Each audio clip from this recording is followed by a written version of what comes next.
So back here today on the Huffy. As you can see, I did wiring. This wire goes to the LEDs up front. Got new fuel line rigged up. Don't have a gas cap yet because I don't have the right gas cap for this fuel tank. As you can see, I flick on the key and it turns on the lights.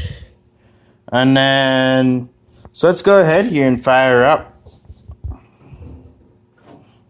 Turn on the choke. And let's grab the key.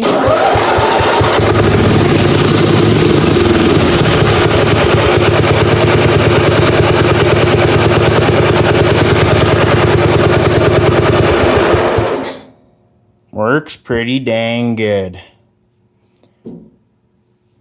And these LEDs are pretty bright too. Like these things, yeah, I've only got one of them, but this thing is blinding. I'd say this thing looks pretty slick. And if you haven't seen my last video, the reason why I didn't do anything about the seat is because I'm going to do a tractor seat.